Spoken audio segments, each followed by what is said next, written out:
Let's go dito sa isang interesting part ng survey ninyo, no? Yung pagtingin ng mga kababayan natin, ng mga respondents dito sa impeachment complaints against Vice President Sara Duterte. So 53% hindi pabor na ma-impeach siya, pero 46% sabi nila, ginamit ko ng term unfamiliar, no? Pero basically ang sa inyo yata is that wala silang sapat na kaalaman doon sa mga ebidensya laban sa Vice President. Okay, Mm. kasi alam natin ang impeachment hindi lang yung discussion sa House ang pinagbabasihan. Marami ring mga eksperto sa social media, no?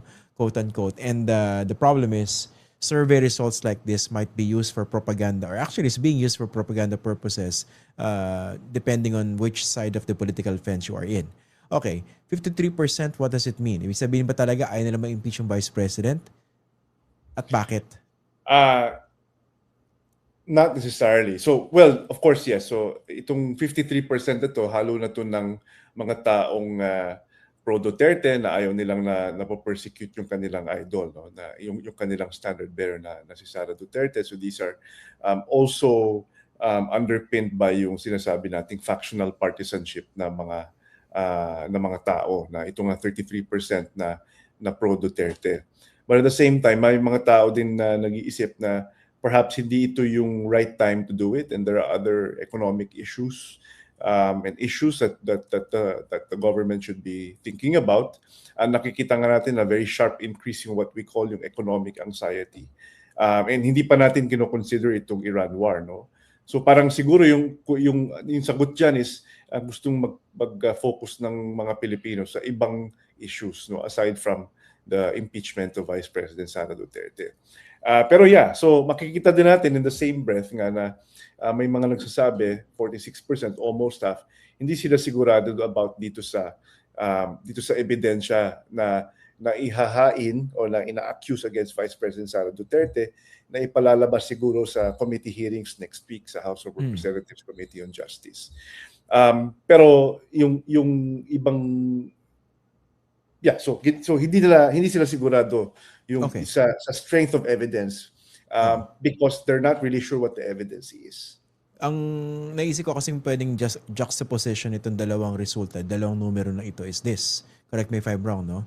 53% sinasabi nila hindi dapat ma-impeach itong si Vice President Sara Duterte, pero 46% wala silang sapat na kaalaman tungkol doon sa mga ebidensya.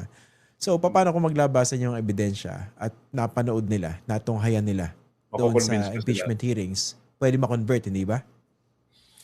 Well, kung if they're hard supporters, then they will not necessarily be swayed just by evidence. Even if and therefore hindi ko ni sinasabi mo na marami siguro dito sa 53% hindi nila alam kung malakas pa talaga yung evidence, no? Hindi pa nila nakikita yung evidence at hindi na nila siguro balak tingnan yung evidence dahil they've already decided na mali yung accusation against Vice President Sara Duterte. Dito ba sa specific question na ito, ano yung baseline familiarity ng mga respondents when it comes to the impeachment process itself? Do they know what I think it's all about? we asked that last year.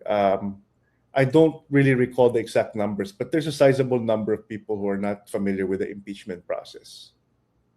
So, Okay. So, na ibig sabihin, nag-emanate from Congress, na kailangan mapunta sa Senate, and dapat may impeach muna siya sa House of Representatives. pero dito ba sa tanong nyo, ano bang maliwanag na understanding nila rito? Kasi pag sinabi nating ma-impeach yung Vice President, she will only be formally accused of committing any or all of the impeachable offenses under our Constitution.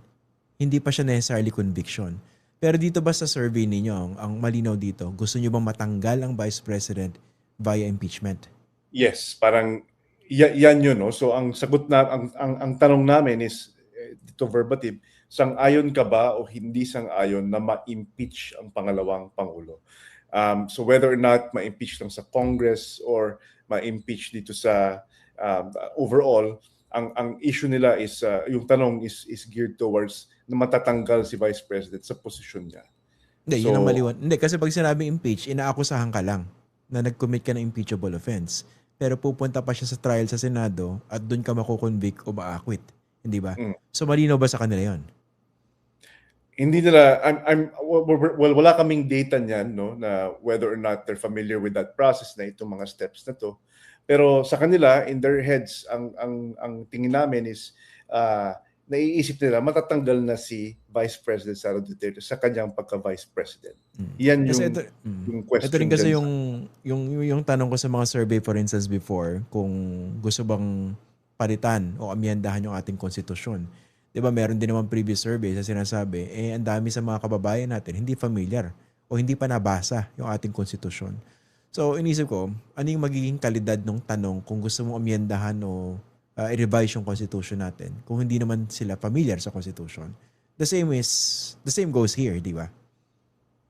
Yeah, I understand. Pero tama naman, no? Pero ang sinasabi ko lang na yung pagkaintindi nila, I'm sure, is pagtanggal nito ni Okay. Vice President Sara Duterte. How about yung part ng result niya na yung, sorry, hindi ko nakita. Sumara yung phone ko, no?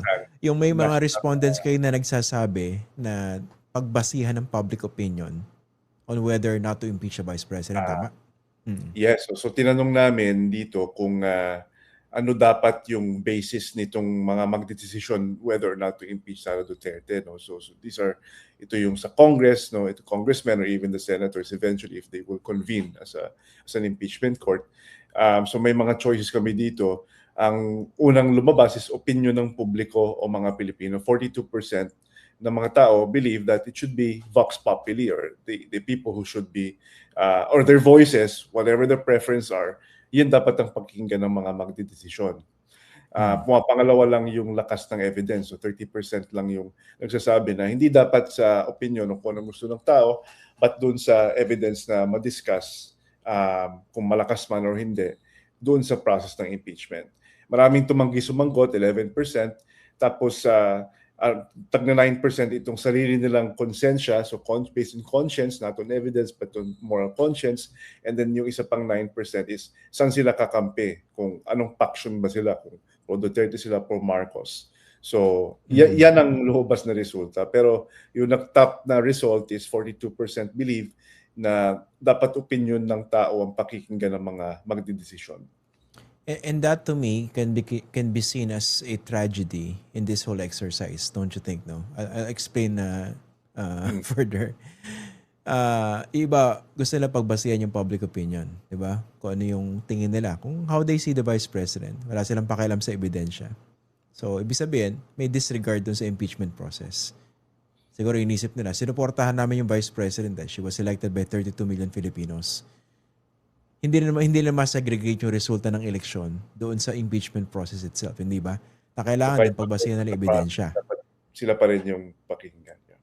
Correct. Tapos yung isa pang punto rito, yung mga nag-i-impeach sa vice presidente, mga kinatawan din ng mga tao, hindi ba? Kung mag-inelect nila in a representative democracy. At trabaho nila na busisiin yung impeachment complaint against the vice president. Kaya ako siya kinakonsider na trahedya dahil yung proseso na yan parang hindi malinaw doon sa sizable portion ng inyong mga respondents na hindi, pagbasihan na lang kung ano ba yung opinion ng mga tao.